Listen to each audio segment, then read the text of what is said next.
Donc, on est une équipe du Québec qui travaille pour TV5 et on fait une série de portraits sur des écoles à travers le monde. Et là, on est à Bioforce pour faire le portrait de cet établissement, de cette école. Moi, c'est Julie. Je suis la journaliste et l'animatrice de cette série. Éric Savage, réalisateur. Et Dominique, le caméraman, directeur photo. Il a un nom de famille aussi, il s'appelle Dominique Dorval. Dorval, comme l'aéroport à Montréal, c'est Dorval. Comme moi. La série s'appelle « Des écoles pas comme les autres » parce que ces écoles ont de différents le fait de soit enseigner une matière exceptionnelle ou enseigner une matière traditionnelle, mais de manière exceptionnelle. Et Bioforce, c'est exceptionnel. C'est les deux, en fait. En fait, c'est les deux. Et donc, ces écoles-là s'adressent à des clientèles qui sont parfois des enfants, parfois des ados, parfois des adultes, tout dépendant du genre d'enseignement. Bien, en fait, il y a 26 écoles au total dont on va faire le portrait. À ce jour, on en a fait 7, 8. On est à la 7e. Je pense qu'on est à la 7 ou 8e, oui. Mais écoute, je ne vous les nommerai pas les 26 parce que c'est comme compter des moutons, on va finir. Mais pour en nommer quelques-unes, on a été en Afrique du Sud, dans une école où on forme des gardes-chasse. On a été en Andalousie, où il y a une école équestre, où on montre à des cavaliers comment dresser des chevaux andalous. On a été à Moscou, dans une école de cadettes. Et, à New York, dans une école d'autistes. À Paris, dans une école de surdoués. Voilà. Et il y en aura comme ça 26. Et sur un bateau, une croisière entre Trinidad Tobago et la Dominique. C'était une école canadienne, la seule de la série. Un bateau-école. Un bateau-école. Oui. Et qui passait par la Dominique, mais pas Dominique Dorval. Non, c'est ça. C'est un pays.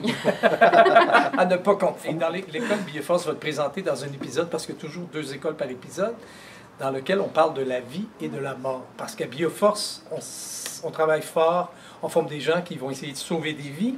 Et l'autre école qui va être jointe à Bioforce, c'est une école où on apprend à être croque-mort en Allemagne. Ben, où on se prend soin des vivants, ceux qui restent évidemment, mais on prend aussi soin des gens qui sont décédés. Oui. Pas idée à quel point c'était complexe être travailleur humanitaire. À quel point il fallait avoir des connaissances autant en politique internationale, en sociologie, en anthropologie. Il fallait être fin diplomate, il fallait être fin psychologue, il fallait avoir un sentiment de solidarité autant pour les peuples qu'on va rencontrer que pour l'équipe à laquelle on appartient. Mais qu'il faut savoir aussi installer des latrines, utiliser une radio, conduire un 4x4, manager des ressources humaines et faire la cuisine et être assuré, être certain d'avoir assez de bouffe et tout ce qu'il faut pour faire la cuisine. C'est comment vous dites en France, un mouton à 5 pattes? Un mouton à 5 pattes, un mouton à 5 pattes. Nous, on dirait plutôt un homme orchestre, mais les logisticiens sont vraiment hommes et femmes orchestres. Ouais. Toi, qu'est-ce qui t'a frappé? Ben, tout ce que vous avez dit, en fait, mais moi, ce qui m'a frappé, c'est que je savais pas au départ que ça existait une école où on apprenait le travail humanitaire, en fait. Puis souvent, j'ai voyagé dans plusieurs pays dans le monde, en Afrique beaucoup, en Amérique du Sud, en Asie.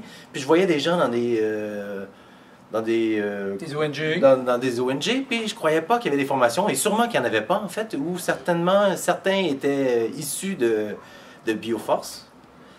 Donc, c'est ça qui m'a surpris, en fait, d'apprendre que l'école existait.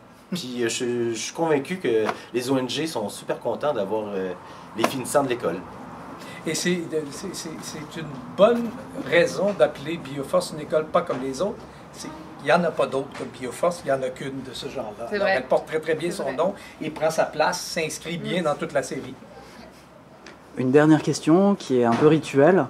Je vais vous demander qu'est-ce que c'est enseigner et qu'est-ce que c'est apprendre. Bon, c'est une question, il faut savoir qu'on pose la question à chacun des intervenants qu'on rencontre. Qu'est-ce que c'est pour toi enseigner? Qu'est-ce que c'est pour toi apprendre? Julie, qu'est-ce que c'est pour toi apprendre? Hey, mais là, vraiment, tu nous prends trop parce que je la pose puis je trouve que les réponses, on a reçu au bas mot peut-être une cinquantaine de réponses. Justement, quelle est la réponse qui t'a le plus surpris parmi... Ben, j'ai trouvé que la réponse de votre directeur, Benoît, hier sur apprendre, c'est être humble. J'ai trouvé ça très, très beau. Se mettre dans un état d'humilité et de laisser toute la place à ce qui nous est offert. Ça, j'ai trouvé que c'était très beau. Je peux-tu répondre, moi? Ben oui. Ben, moi, c'est la réponse de Bertrand, en fait. Ben, Bertrand et... qui est-ce qui nous a répondu ça? Ayman aussi a dit un peu le même genre de truc. C'est...